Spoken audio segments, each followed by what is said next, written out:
ஊழல் மற்றும் மோசடிகளால் நாட்டை வங்குரோத்து நிலைக்கு கொண்டு சென்றவர்களுக்கு எதிராக தங்களது அரசாங்கத்தின் கீழ் சட்ட நடவடிக்கை எடுக்கப்படும் என ஐக்கிய மக்கள் கூட்டணியின் ஜனாதிபதி வேட்பாளரும் எதிர்க்கட்சி தலைவருமான சஜித் பிரேமதாச தெரிவித்துள்ளார். நம்பகமான பார்வை. இப்ப யாரும் வர்ற வரைக்கும் காத்திருக்க தேவையில்லை.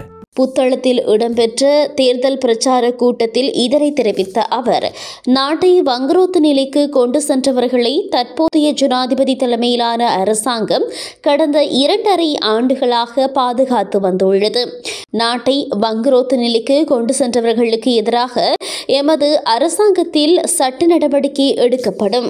அவர்கள் கொள்ளையிட்ட நாட்டின் சொத்துக்கள், தேசிய வளங்கள் மற்றும் நிதியங்கள் என்பவற்றை மீளப்பெற்று அதனூடாக நாட்டை முன்னோக்கி கொண்டு செல்வதற்கான திட்டமும் நடைமுறைப்படுத்தப்படும். பிரைம் குரூப் அறிமுகப்படுத்தும் இலங்கையின் முதலாவது நவீன வீட்டு அபார்ட்மெண்ட் நகரம் கிரிபத்குடையில். அழையுங்கள் 0772041041. நிபந்தனைகளை விதித்து பிரதமர் பதவியும் ஜனாதிபதி பதவியும் வழங்கப்பட்ட சந்தர்ப்பத்தில் நாம் அதனை பொறுப்பேற்கவில்லை. தற்போது நாம் ஆட்சியை பொறுப்பேற்காமைக்கான காரணம் அனைவருக்கும் தெளிவாகியிருக்கும். கொள்ளையர்களுடனும் மோசடிக்காரர்களுடனும் இணைந்து நாட்டை முன்னோக்கி கொண்டு செல்ல முடியாது.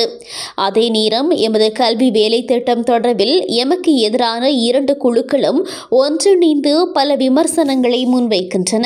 சர்வதேச மற்றும் உள்நாட்டு செல்வந்தர்களின் நிதி உதவியுடன் நாட்டில் உள்ள 10,096 பாடசாலைகளை அபிவிருத்தி செய்ய முடியாதென அவர்கள் கூறுகின்றனர். எதிர்வரும் 21ஆம் தேதி இடம்பெறவுள்ள ஜனாதிபதி தேர்தலுக்கு பின்னரான கல்விக் கொள்கையின் போது அவர்கள் எமது செயற்பாட்டை அறிந்து கொள்ள முடியும் என ஐக்கிய மக்கள் கூட்டணியின் ஜனாதிபதி வேட்பாளரும் எதிர்க்கட்சி தலைவருமான சஜித் பிரேமதாச தெரிவித்துள்ளார்.